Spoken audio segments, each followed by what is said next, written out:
ಸಂಘಟನೆಯನ್ನು ಈ ಟ್ರಸ್ಟ್ನವರು ಸೋಮಣ್ಣ ಬೇವಿನಮರದ ಹೆಸರಲ್ಲಿ ಮಾಡಿದ್ದಾರೆ ಅಂತ ಆಪಾದನೆಯನ್ನು ಮಾಡಿದರು. ಸತ್ಯ ನಿಮ್ಮೆಲ್ಲರಿಗೆ ಹೇಳಿದ್ದು. ನಾನು ಈ ಟ್ರಸ್ಟಿಗೆ ಇವತ್ತಲ್ಲ, ಏನು ನಂದಿಹಳ್ಳಿ ಹಾಲಪ್ಪನವರು, ಬಾವಿ ಬೆಟ್ಟಪ್ಪನವರು, ನಮ್ಮ ಉಮಾಪತಿ ಕಾಶ್ಯಪ್ನವರವರು, SR ಕಾಶ್ಯಪ್ನವರವರು, ಆ ಬಳಿಕ ನಮ್ಮ ಯಾರು ತುಪ್ಗಿ ಅಣ್ಣರು, ದಿಂಡೂರ್ ಅಣ್ಣರು, ಇವರೆಲ್ಲರೂ ಬಂದಾಗ AK-47 ಸೋಮನಗೌಡರು ಬಂದಾಗ ಸ್ವತಃ ನಾನೇ ಮುಂದಿಂತು ಸಮಾಜ ಸಂಘಟನೆಯನ್ನು ಮಾಡ್ತಾ ಇದ್ದೆ. ಅದ್ರ ಜೊತೆಗೆ ನಾ ಸಂಕ್ಷಿಪ್ತ ಹೇಳ್ತೇನೆ. ಸನ್ಮಾನ್ಯ ಬಸವರಾಜ ಬೊಮ್ಮಾಯಿ ಅವರು 2008ಕ್ಕೆ ಶಿಗ್ಗಾಂವಕ್ಕೆ ಬಂದರು. ಅವರು ಅವತ್ತ ಹೇಳಿದ್ರು, ಈ ಸಮುದಾಯ ದೊಡ್ಡದು, ನಾ ಈ ಆಶೀರ್ವಾದದಿಂದ ಆರಿಸಿ ಬರ್ತಾನೆ, ಮತ್ತು ನೀನು MLA ಆಗಬೇಕಾಗಿತ್ತು, ನನ್ನ ಊಟ ಮಾಡುವ ತಟ್ಟೆಯನ್ನು ನೀ ಕಸ್ಕೊಂಡನಿ, ಅದಕ್ಕೆ ಈ ಸಮಾಜಕ್ಕೆ ಏನು ಕೊಡಬೇಕು ಅಂತ ಕೇಳಿದರು. ನಾನು ಹೇಳಿದೆ, ನಮ್ಮ ಕಲ್ಯಾಣ ಮಂಟಪ ಇಲ್ಲ, 1-2 ಎಕರೆ ಜಮೀನು ಕೊಡಿಸಿ ಕಲ್ಯಾಣ ಮಂಟಪ ಮಾಡ್ರಿ ಅಂತ ಹೇಳಿದ್ದೆ. ಅವ್ರು ಯಾರ್ದ ಕೈಯ ದುಡ್ಡು ಕೊಟ್ಟಿದ್ರಂತ ಅವ್ರು ಜಾಗ ಹಿಡಿಲಿಲ್ಲ.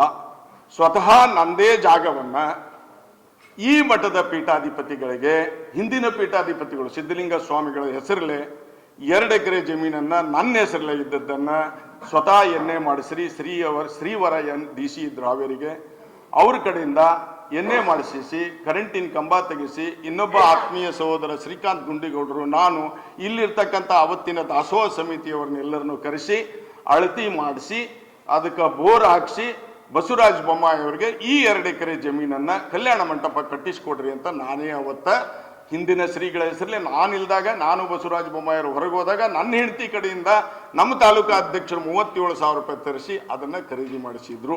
ಮೊದಲೇ ಪಾಯಿಂಟು. 2ನೇ ಪಾಯಿಂಟ್ ಏನು ಅಂತ ಹೇಳಿದ್ರೆ, ಹಿಂದಿನ ಶ್ರೀಗಳಿಗೆ ಅರ್ಧ ಕಿಲೋ ಕಿತ್ತೂರು ಚೆನ್ನಮ್ಮನ ಮೂರ್ತಿಯನ್ನು ಮಾಡಿಸಿ ಅವತ್ತ ಸರ್ಕಾರಿ ನೌಕರರ ಸಂಘವನ್ನು ಏನು ಉದ್ಘಾಟನೆ ಮಾಡಿ ಈ ಜಮೀನಿನಲ್ಲಿ ದೊಡ್ಡ ಕಲ್ಯಾಣ ಮಂಟಪವನ್ನು ಕಟ್ಟೋಣ ಅನ್ನೋಂಥ ಒಂದು ಸಂದೇಶವನ್ನು ನಾನು ಬೊಮ್ಮಾಯಿಯರು ಸುಮಾರು 10,000 ಜನರ ಮಧ್ಯದೊಳಗೆ. ಆ ಬಳಿಕ ಏನಾಯ್ತು ಅಂತಂದರೆ, ಬಸವರಾಜ ಬೊಮ್ಮಾಯಿಯವರು ಅದು ಲೇಟ್ ಆಗಿದ್ದಕ್ಕೆ ದೂರ ಆಗ್ತೈತಿ ಅಂತ ಕೆಲವೊಬ್ಬರು ದೂರು ಕೊಟ್ಟಾಗ ನಾನು ಹೇಳಿದೆ, ಈ 2 ಎಕರೆ ಜಮೀನು ಮಠದ ಹೆಸರಲ್ಲೇ ಇರಲಿ, ನಾನು ಕೊಟ್ಟದ್ದು. ಆ 2 ಎಕರೆ ಬಸವರಾಜ ಬೊಮ್ಮಾಯಿಯವರು ನೀವು ಸಮೀಪ ಹಿಡಿದು ಕೊಡ್ರಿ, ನಂದೊಂದು ಸ್ವಲ್ಪ ದೂರ ಆಗ್ತಿತ್ತು, ನಾ ಫ್ರೀ ಕೊಡೋವನಲ್ಲ, ರೊಕ್ಕ ಇಸ್ಕೊಂಡವಲ್ಲ, ನೀವು ಹಿಡಿದು ಕೊಡ್ರಿ ಅಣ್ಣಾರ, ನಾವು ನೀವು ಕೂಡ ಇನ್ನೊಂದು ಕಲ್ಯಾಣ ಮಂಟಪ ಕಳೆದ್ರು. ಅವತ್ತಿ ಎಲ್ಲ ಟ್ರಸ್ಟಿಗಳಿಗೆ ನಾನು ಹೇಳಿದ್ದೇನೆ, ಮಠಕ್ಕೆ ಯಾರೇ ಕೊಡಲಿ ಆಸ್ತಿ ಆಗ್ತೈತಿ ಅಂತ ಹೇಳಿದೆ. ಆ ಪ್ರಕಾರ ಬಸವರಾಜ ಬೊಮ್ಮಾಯಿ ಅವರು 2 ಎಕರೆ ಜಮೀನನ್ನು ಕೊಟ್ಟು, ಈ ಜಮೀನಲ್ಲ, ನಾ ಕೊಟ್ಟ ಜಮೀನಲ್ಲ, ತಪ್ಪು ಕಲ್ಪನೆ ಐತಿ, ಉಮಾಪತಿಯವ್ರಿಗೆ ಹೋಗಿ ಕೇಳಿ, ಚಂದ್ರು ಅವ್ರಿಗೆ ಹೋಗಿ ಹೇಳಿ, 2 ಎಕರೆ ಜಮೀನನ್ನು ಬಸವರಾಜ ಬೊಮ್ಮಾಯಿ ಅವರು ಹಿಡಿದು ಕಲ್ಯಾಣ ಮಂಟಪ ಕಟ್ಟಿಸಿ 1.5 ವರ್ಷದಿಂದ ಇವ್ರು ಉಮಾಪತಿಯವ್ರು ತಾಬ ಕೊಟ್ಟಾರ. ಮೊನ್ನೆ ಜನರಲ್ ಮೀಟಿಂಗ್ ಆದಾಗ ಇಲ್ಲ ಇದು ಸರಿಯಾಗಿಲ್ಲ ಮೇಲೆ ಅಂದಾಗ ಮತ್ತೆ 50 ಲಕ್ಷ ರೂಪಾಯಿ ಬಸವರಾಜ ಬೊಮ್ಮಾಯಿಯವರು ನನ್ನ ಸ್ನೇಹಿತರು, ನನ್ನ ಸಹೋದರ, ಈಗೇನ ನನಗೆ ನಾವು ಕಾಂಗ್ರೆಸ್ ಅವ್ರು BJP ಅಂತ ಕೆಟ್ಟಿರ್ಬೋದು, ಇಲ್ಲ ಕೆಟ್ಟಿಲ್ಲ, ತಪ್ಪು ತಿಳ್ಕೊಳಕ್ಕೆ ಹೋಗ್ಬೇಡ್ರಿ, ಅವ್ರಿಗೆ ಹೇಳಿದ ಸುಳ್ಳು. 2 ಎಕರೆ ಜಮೀನು ಇವತ್ತಿಗೆ ಐತಿ, 2 ಎಕರೆ ಜಮೀನು ಬಸವರಾಜ ಬೊಮ್ಮಾಯಿಯವರು ಕಟ್ಟಿಸ್ಕೊಟ್ಟಾರ. ಈ ಬಳಿಕ ಬಳ್ಳಾರಿ ಒಳಗೆ, ಹರಪನಹಳ್ಳಿ ಒಳಗೆ, ಹೂವಿನಹಳ್ಳಿ ಒಳಗೆ, ಬೊಮ್ಮನಹಳ್ಳಿ ಒಳಗೆ, ಹಡಗಲಿ ಒಳಗೆ, ಹಿರೇಕೆರೆ ತಾಲೂಕಿನೊಳಗೆ, ಶಿಗ್ಗಾಂವದೊಳಗೆ, ದಾವಣಗೆರೆಯೊಳಗೆ ಇದೆಲ್ಲ ಆಸ್ತಿಗಳು ಉಳ್ಕೊಂಡು ಅವು ನಾನು 15ನೇ ಇಸ್ವಿ ಒಳಗೆ ಖರೀದಿ ಮಾಡಿಕೊಟ್ಟೆ ಮಠಕ್ಕೆ. ಆ ಹಿಂದಿನ ಸ್ವಾಮಿಗಳನ್ನು ಇಲ್ಲ ಸಲ್ಲದ ಆಪಾದನೆ ಮಾಡಿದರು. ಅದು ನನಗೆ ಎಷ್ಟು ಮಟ್ಟಿಗೆ ಇಲ್ಲ ಸಲ್ಲದ ಆಪಾದನೆ ಮಾಡಿ ಆ ಶ್ರೀಗಳನ್ನು ತೆಗೆದರು. ತೆಗೆದ ತಕ್ಷಣ ಅವ್ರು ಏನು ಮಾಡಿದ್ರು, ಇದ್ದ ಆಸ್ತಿ ಅವ್ರ ಹೆಸರಲ್ಲಿ ಮಾಡಿದ್ರು. ಟ್ರಸ್ಟಿಗಳು ಎಷ್ಟು ಶಾಣೆ ಇರೋದಾರ ನೋಡ್ರಿ, ಸನ್ಮಾನ್ಯ ಉಮಾಪತಿಯವರು ಎಷ್ಟು ಶಾಣೆ ಇರೋದಾರ ಅಂತ ಲೆಕ್ಕ ಹಾಕಿ ನೀವು. ಟ್ರಸ್ಟಿನ ಹೆಸರಲ್ಲಿ ಮಾಡ್ತಾರೋ ಏನು ಸ್ವಾಮಿಗಳು ವೈಯಕ್ತಿಕ ಹೆಸರಲ್ಲಿ ಮಾಡ್ತಾರೆ? ನಾನು ಆ ಸ್ವಾಮಿಗಳು ಮಾರ್ತಾರ ಅಂತ ಗೊತ್ತಾಯಿತು. ನಾ ಸ್ವತಃ ಇದರ ಬದರ ಅಡ್ಡಾಡ್ತಿದ್ದೆ ನನ್ನ ಕಾಲೇಜ್ಗೆ ಹೋಗಿ ಮುಂದೆ. ಮಾರ್ತಾರ ಅಂದಾಗ ನಾ ಈ ಟ್ರಸ್ಟಿನ ಸಮಕ್ಷಮ ನನ್ನ ಯಾವಾಗ ಟ್ರಸ್ಟಿನ ವಿಶೇಷ ಆಹ್ವಾನಿತರು ಅಂತ ಕರೆದಾಗ ನಾ ಹೇಳಿದೆ, ನೋಡ್ರಿ ಕರ್ನಾಟಕ ರಾಜ್ಯದೊಳಗೆ ಎಲ್ಲೆಲ್ಲಿ ಆಸ್ತಿ ಅದಾವು ನಿಮ್ಮ ಕೈ ಮುಗಿದು ಕೇಳ್ತೀನಿ, ಮೊದಲು ಉಳಿಸ್ಕೊಡ್ರಿ. ಅಕಸ್ಮಾತ್ ಅವ್ರು ಕೊಡೋದ್ರ ದಾನ ಕೊಟ್ಟವ್ರು 15-20 ವರ್ಷ ಅಥವಾ ಅತಿಕ್ರಮಣ ಆಗೈತಿ, ಭೂಮಿ ರೇಟ್ ಜಾಸ್ತಿ ಆಗೈತಿ, ಅತಿಕ್ರಮಣ ಆಗ್ಯಾವ, ಒಂದೊಂದು ಗೇಣು ಜಾಗ ಉಳಿದಿಲ್ಲ, ಎಲ್ಲೆಲ್ಲಿ ಅದಾವ ಹೇಳ್ತಿ ಅಂದೆ. ಇವತ್ತು ನಾ ಜವಾಬ್ದಾರಿ ಸ್ಥಾನದೊಳಗಿದ್ದೇನೆ, ಕಾಲು ಬೀಳ್ತಾನೆ ಅವ್ರಿಗೆ ಹೋಗಿ ಮಠಕ್ಕೆ ಆಸ್ತಿ ತಗೊಂಬರ್ತಾನೆ ಹೇಳ್ರಿ ಅಂದೆ. ಆಯ್ತು ಅಂತ ಟರಾವ್ ಮಾಡಿದ್ರು.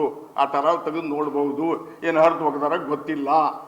ಆ ಪ್ರಕಾರ ಅಲ್ಲ ನಿಮ್ಮದ ಆಸ್ತಿ ಮೊದ್ಲ ಅದು ಇದು ಕೊಂಟತಿ, ನೀವು ಕೊಟ್ಟದ್ದು ದಾನ ಕೊಟ್ಟದ ಆಸ್ತಿ ಬ್ಯಾರೆ ಟ್ರಸ್ಟ್ಗೆ ಹೊಂಟತಿ, ಅದನ್ನ ನೀವು ತಗೊಳ್ರಿ ಅಂತ ಸೋಮನಗೌಡರು ಹೇಳಿದರು, ಉಮಾಪತಿಯವರು ಹೇಳಿದ್ರು, ಸೀರೂರವ್ರು ಹೇಳಿದರು, ಸ್ವಾಮಿಗಳು ಹೇಳಿದರು, ಇವ್ರು ಹೇಳಿದರು, ಅವ್ರು ಹೇಳಿದರು.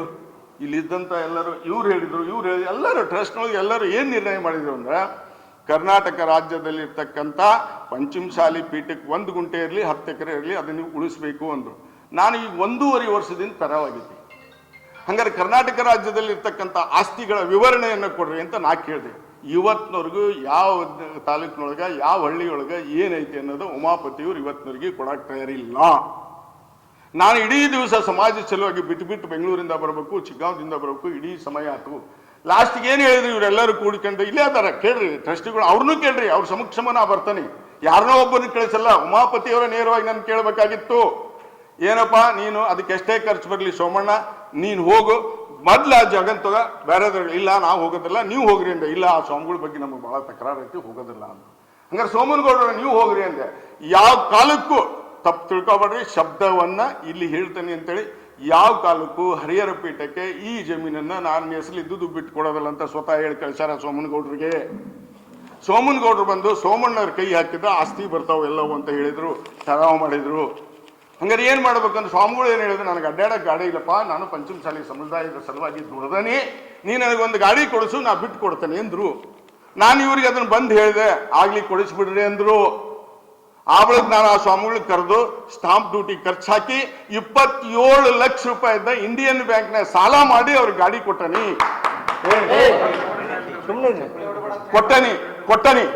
ಇವತ್ತು ಅಡ್ಡಾಡಕತ್ತಾರ ಅಜ್ಜರು. ಸೀದಾ ಬಂದು ನೋಡಪ್ಪ ಪುಣ್ಯಾತ್ಮ, ನೀ ಜಮೀನು ಆಸ್ತಿ ಕೊಟ್ಟಿದ್ದಿ, ನಿನ್ನ ಹೆಸರು ಬಿಡ್ತಾನೆ ಅಂದ್ರು. ಖರೀದಿ ಕಾಗದ ತಂದು ಇವರೆಲ್ಲರ ಸಮಕ್ಷ ಒಪ್ಪಿಸೇನಿ.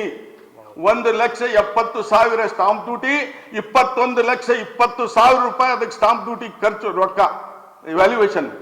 11,20,000 ರೂಪಾಯಿ ಕೆನರಾ ಬ್ಯಾಂಕಿಂಗ್ ಚೆಕ್ ಕೊಟ್ಟ, ನನ್ನ ಹೆಸರಲ್ಲಿ ಇದ್ದದ್ದು 10 ಲಕ್ಷ ರೂಪಾಯಿ ಇಂಡಿಯನ್ ಬ್ಯಾಂಕ್ ಹಾವೇರಿ ಚೆಕ್ ಕೊಟ್ಟು ಅವ್ರಿಗೆ ರೊಕ್ಕ ಕೊಟ್ಟೆ, ಚೆಕ್ನಾಗ ಕೊಟ್ಟೆ.